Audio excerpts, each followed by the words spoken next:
Gumawa ako ng Black Angel costume ni Inday sa candy party nila sa kanilang school. At kung paano ko ito pinagtagpi-tagpi, panoorin!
Ganito nakatitignan yung kanyang top. Naglagay lang tayo dito ng mga kaanik-nikan para magaling ganito siya kung titignan.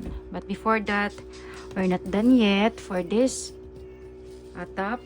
Dahil maglalagay pa tayo ng mga anik-anik sa buhay. Nalagyan ko siya ng ganito.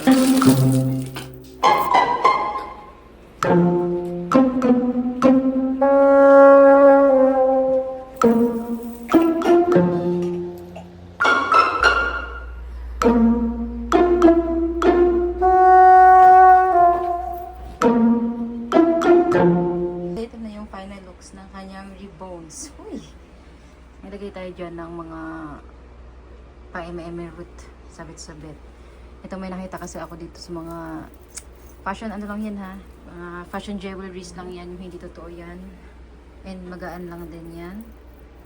And ito naman may nakita din ako na mga kumikinang-kinang. So sinabit ko na rin siya dyan to look like this. Wow!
So, bali ganito ang magiging itsura ng kanyang hands. Nakulayan natin siya sa soft pastel yung gamit.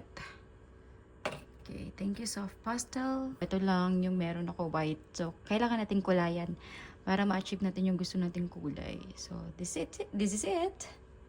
Next naman is malalagay ako nitong flower. Sprayan ko lang siya ng gold. Para mag-match naman sa kanyang dress. Ilagay ko lang dito sa upper. Yan. Yan dito. Nakaganyan lang yan. Dikit lang natin siya sa glue stick. And of course, syempre dahil clip to sa buhok ni Inday, ay maglalagay na tayo ng clips. So, ito yung gamitin natin. Kinuha ko lang to sa mga old clips niya. Pag-ipitan natin. Maglalagay din ako ng design dyan. Sa jewelry ko, meron akong mga ganito. So, lagay na tayo ng sabit-sabit design. Start na tayo may dikit nito.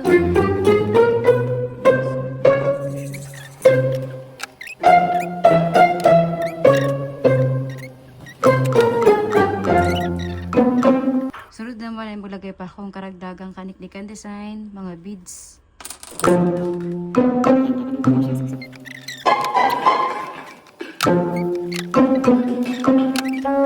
Dito na siya, dalawa. Yay! Yan yung kamay na nakalagay sa kanyang headpiece.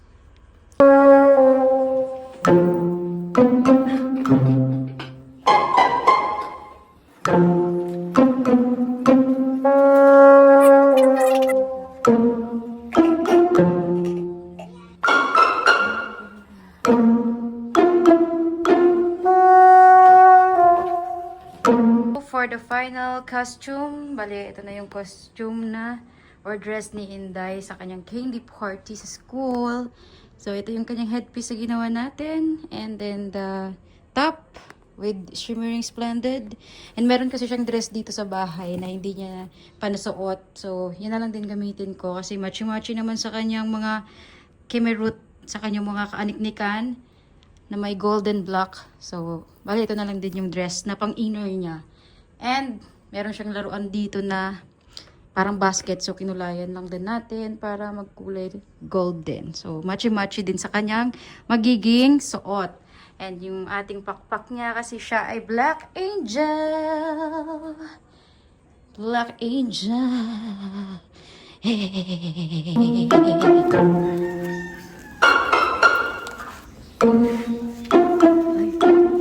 Okay, hawakan mo ito, oh, poma. Ay, poma.